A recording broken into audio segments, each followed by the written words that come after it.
सुषमा तो आज अपने ससुर जी को देखकर चौंक ही गई। जैसे ही वो नींद से उठकर बाहर आई, उसे सामने अपने ससुर जी दिखे और उसकी तो आंखें फटी की फटी रह गई।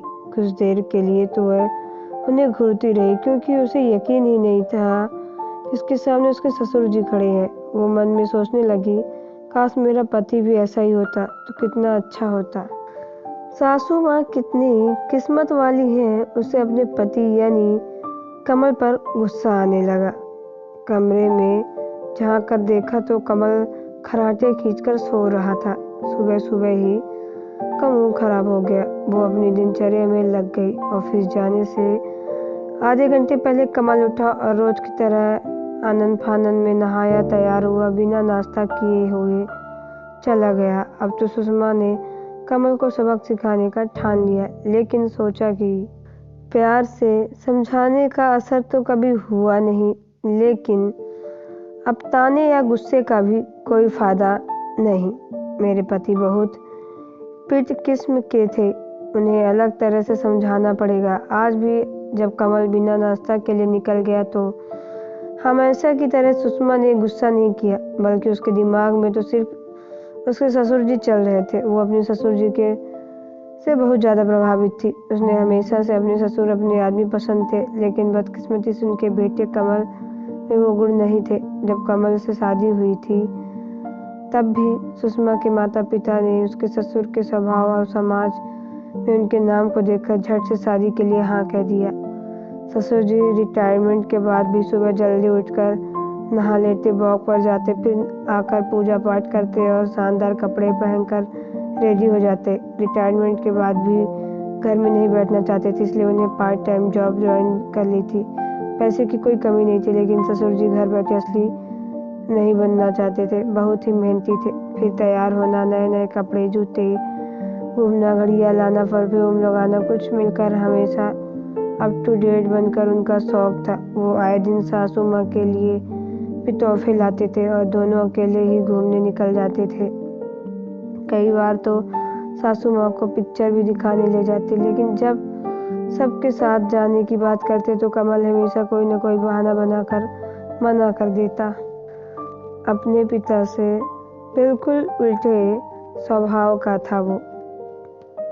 सुबह देर से उठता, दौड़ना, भागना, भूखा प्यासा ही ऑफिस जाता, थका हारा घर आता और फिर आकर न्यूज़ देखता या अखबार पढ़ता और थोड़ा चिड़चिड़ करके सो जाता। सुषमा तो अपने पति के स्वभाव से परेशान हो गई थी। आखिर उसकी शादी को अभी 2 साल ही हुए थे, कोई बच्चा भी नहीं था।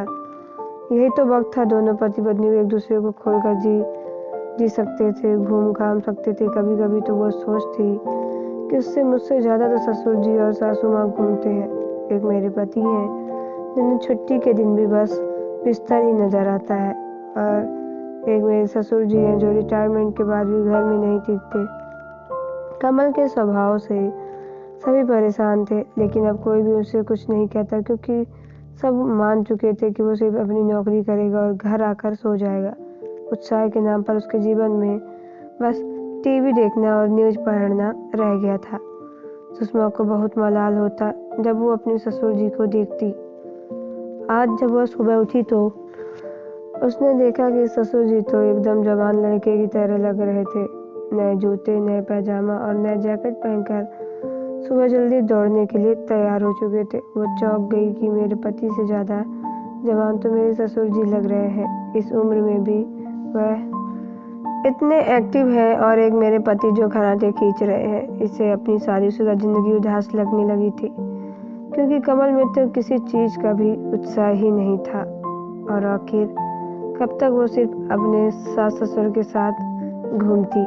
एक दिन उसे उदास देखकर ससुर जी ने खुद ही दोनों के लिए चाय बनाई। चाय लेकर वो सुषमा के पास गए और कहा, बेटा बहुत परेशान लग रही हो, बताओ क्या बात है।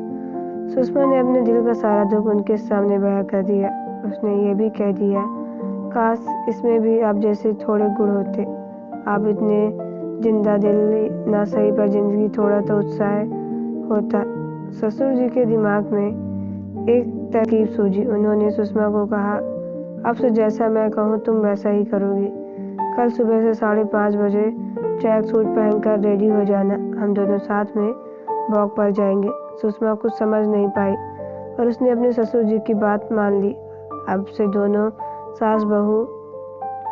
ससुर बहू वॉक पर जाने लगे। जब कमल को यह बात पता चली तो वह थोड़ा अचंभित हो गया। उसने सुषमा को टोका और कहा, इस तरह ट्रैक सूट पहनकर अपने ससुर के साथ वॉक पर जाने से तुम्हें थोड़ा अजीब नहीं लगता? उसने कटाक्ष भरे स्वर से कहा, जब मेरे पति को ही फुर्सत नहीं तो ससुर जी के साथ ही जाना पड़ेगा। कुछ वक्त बाद सुषमा ससुर जी की सासू के साथ घूमने फिरने लगी, पिक्चर भी जाने लगी। कोई कमल को पूछता तो ना ही वो आएगा या नहीं। कमल को धीरे धीरे से बुरा लगने लगा। उसने कहा, सुषमा लगता है अब तो तुम्हें मेरी ज़रूरत ही नहीं है। सुषमा ने भी प्यार से ताना देते हुए कहा, अगर आपके भरोसे रहूंगी तो मेरी ज़िंदगी आप जैसी ही उदास हो जाएगी, इसलिए अब मैंने अकेले ही एंजॉय करना सीख लिया है। कमल को यह जवाब अखर गया। अब तो छुट्टी के दिन भी वो अकेला ही घर में सोता और सास ससुर जी सुषमा अब कभी पिकनिक पर चले जाते, कभी लॉन्ग ड्राइव पर निकल जाते, लेकिन कोई भी कमल से नहीं पूछता। एक शाम जब साथ में बैठे थे तब ससुर जी ने कहा कि बहू तुम भी अपनी पैकिंग कर लो, इस बार हम तीनों साथ में घूमने चलेंगे। मैं 3-4 दिन का प्रोग्राम बनाया हूँ। कमल तो चौंक गया। 3-4 दिन? आखिर आप लोग कहाँ जा रहे हैं? मुझे भी पूछ लिया होता, मैं भी छुट्टी ले लेता। कमल के स्वर में गुस्सा था। तभी ससुर जी बोले, छुट्टी ले लेता तो शादी के इन 2 सालों में बहू को आज तक घूमने नहीं लेकर गए। तुम क्या हमारे साथ चलोगे? रहने दो, तुम घर पर ही आराम करो, नींद निकालना। अब तुम 3-4 दिन अच्छे से सो लेना, वैसे भी घूमने फिरने में रखा ही क्या है। कमल समझ गया कि वो कहाँ गलत है। उसने जीवन से लेकर खास उमंग नहीं थी, लेकिन जब उसने अपनी पत्नी को उसके बिना एंजॉय करते देखा तो उसे झटक लग गया। उसे एहसास हुआ कि अपनी पत्नी के साथ घूमना फिरना एंजॉय करना, कभी कभी उसे यूं ही बाहर लेकर चले जाना शादीशुदा जिंदगी के लिए कितना ज़रूरी है। तो दोस्तों, आपको ये स्टोरी कैसी लगी कमेंट बॉक्स में ज़रूर बताएं। अगर आप मेरे चैनल पर नए हो तो चैनल को सब्सक्राइब करके बेल आइकन को प्रेस कर ले, ताकि आने वाली वीडियो का नोटिफिकेशन आपको मोबाइल पे सबसे पहले पहुंचे, क्योंकि मैं ऐसी ही वीडियो आप लोगों तक लाती रहती हूँ। तो चलिए मिलते हैं नेक्स्ट वीडियो पे। Okay bye, take care.